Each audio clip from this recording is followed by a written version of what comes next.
अस्सलाम वालेकुम नाजरीन, मियाँ हबीब और फरूक बंगश आपकी खिदमत में हाजिर हैं। हुकूमत ने पीटीआई को एकतरफा मुज़ाकरात की पेशकश कर दी है। बदलते सियासी हालात पार्टियों के अंदर भी तोड़ फोड़ का बाइस बनने लगे। नून लीग के साथ साथ काफ लीग भी सगे रिश्ते इख्तलाफात का शिकार होने लगे। जी बंगश साहब, पत्थर दिल अचानक मोम कैसे हो गए? राना सनाउल्लाह जो कि इमरान खान को गिरफ्तार करने वाले थे, वो अब मुज़ाकरात की दावत दे रहे हैं, क्या माजरा है? पत्थर को चूना बनाने के लिए हीट की जरूरत होती है। हीट कहाँ से आई है? हीट कई वजूहत है हीट की। एक तो देखें जी, कई चीजें हैं इसमें जी। पहली बात तो है, सबसे बड़ी जो बहरानी कैफियत है खतरनाक, वो इकोनॉमी का है।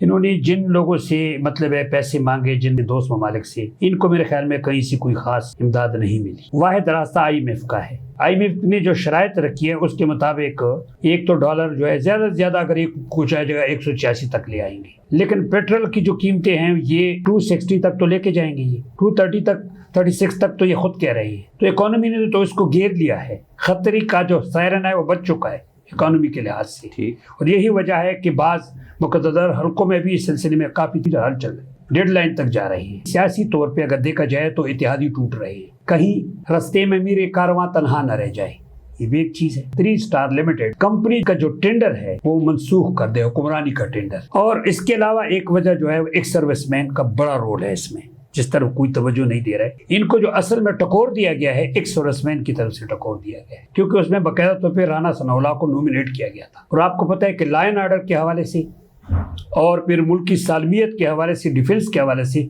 उनकी राय को रिटायर्ड है हाजिर सर कभी भी इग्नोर नहीं किया जा सकता। ये तमाम के नतीजे में जो है ये इनके दिल मोम हो गए हैं, बल्कि इनके रंग उड़ गए हैं। अब इनके तोते उड़ने वाले हैं।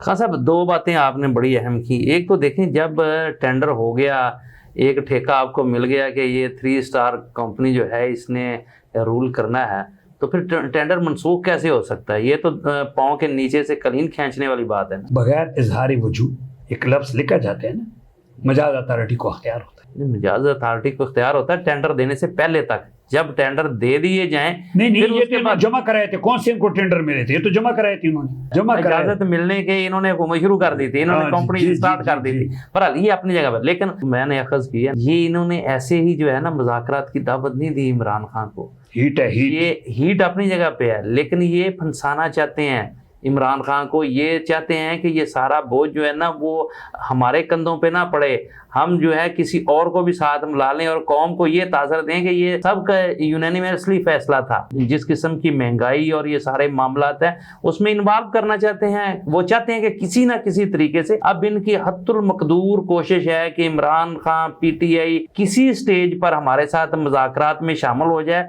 और हम कहें जी मुल्क चूंकि गंभीर सूरत हाल का शिकार है और माशी सूरत हाल बहुत अबतर हो चुकी है, आए हमारे साथ मिलकर मुल्क को इससे निकालने के लिए हमारा साथ दें और आए मुज़ाकरात करते हैं, इसकी राह निकालने में आप भी कौमी किरदार अदा करें। साहब वो कोई बच्चा है, वो बच्चे हैं इमरान खान, ये ललकार रहे थे उसको। अचानक ये जब गए हैं उसके पास कि आप आए, इसको मैं सरेंडर से मुतरादिफ करार देता हूँ। सरेंडर कर गए क्योंकि इकोनॉमी के बोझ तले आ गए हैं। अब इनके पास मजीद, क्योंकि इनको बताया गया है, मैसेज दिया गया कि आप हालात को ज़्यादा ख़राब न करें, क्योंकि बहुत हालात इन्होंने ख़राब किया है। पिछले दिनों जो कुछ किया है इसमें वापसी का रास्ता इन्होंने छोड़ा है कोई नहीं? वापसी का तो वाकई अब कोई रास्ता नहीं है, लेकिन खौफ ये आ रहा है कि इसमें से निकलेंगे कैसे। अब पूरा मुल्क देखे ना आपने, ये रेड लाइन जो है या सायरन जो बज रहा है ये खतरे का, वो तो मुल्क के लिए है, इनके लिए तोड़ा है क्या? मुक्तदर हल्के जिन्हें हम एस्टेब्लिशमेंट कहते हैं जी, वो उनको भी इदराक है ना, अब तो वो भी इसको बहुत महसूस कर रहे हैं, उनमें भी हलचल मची हुई है।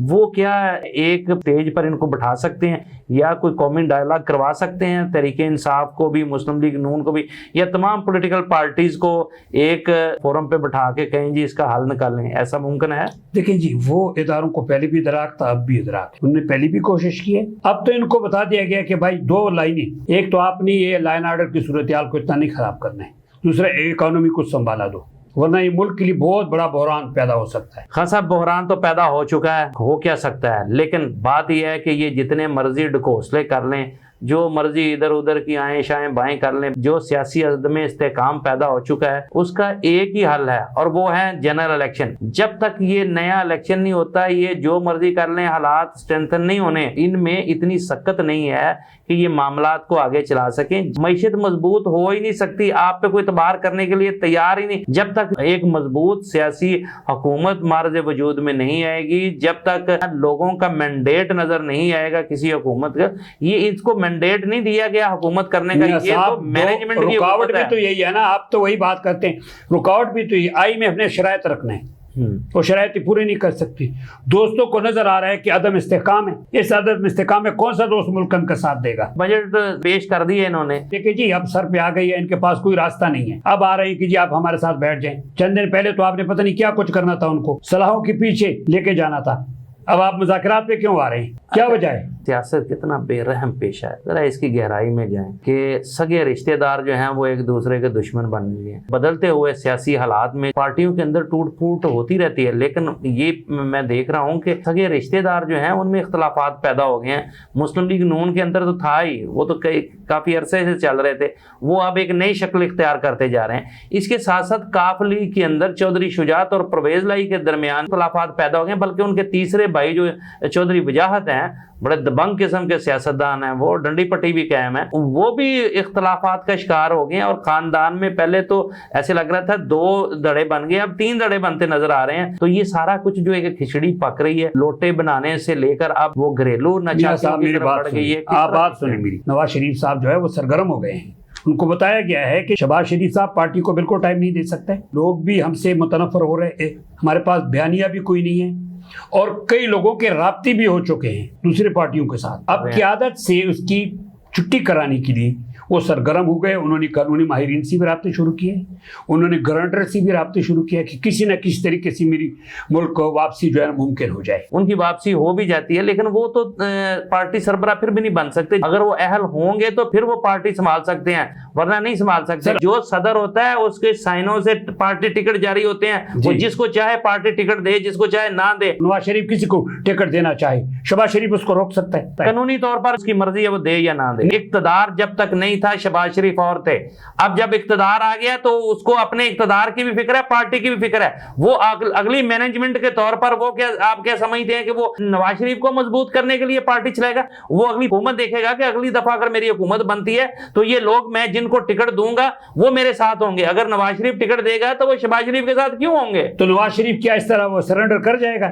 اس لیے تو وہ کوشش کر رہا ہے کہ میں آ جاؤں یہاں بیٹھ کر. میاں صاحب یہ بات حقیقت ہے, سیاست بڑی بے رحم ہے. میاں صاحب بات سنو, یہاں بیٹھ کر بھائی کو جو ہے نا اسے چھوڑنا پڑے گا. پھر آپ دوسری روایتی باتیں کریں. یہاں بیٹھ کے نواز شریف جو کچھ کر سکتا ہے نا, وہاں بیٹھ کر کیوں نہیں کر سکتا؟ یہاں بیٹھ کے وہ صرف الیکشن مینج کر سکتا ہے. کان ادھر سے پکڑیں یا ادھر سے, یہ پھنس چکے ہیں. یہ اندرونی اختلافات کا بھی شکار ہیں اور بیرونی اختلافات کا بھی شکار ہیں. شہباز شریف کے عہدے کو اگر کوئی خطرہ ہے تو اکانومی سے. نواز شریف جب آئے گا اختیارات کی جنگ ہوگی ان کے درمیان. سیاست بڑی لچکدار چیز ہے, اس میں اگلے لمحے کا پتہ نہیں ہوتا کہ کس وقت کیا رخ اختیار کر جائے. مجھے ایک چیز بتا دیں, ان کے درمیان جو معاملات طے ہو گئے تھے, اچانک کیا تبدیلی آ گئی؟ 3 مواقع ایسے آئے ہیں جہاں پہ تقریباً معاملات طے ہو چکے تھے, اور ایک تھا جس دن یہ ملتان سے آ رہے تھے اور اس دن اچانک کوئی واقعہ ہوا جس کی وجہ سے حالات بدلے. وہ وہاں بھی طے ہو چکا تھا کہ آپ نے لانگ مارچ نہیں کرنا, الیکشن ہوں گے ایک. اور دوسری دفعہ معاملہ طے ہوا تھا جب اسلام آباد پہنچے ہیں لانگ مارچ لے کر, اور اسے کہا گیا تھا کہ آپ چلے جائیں,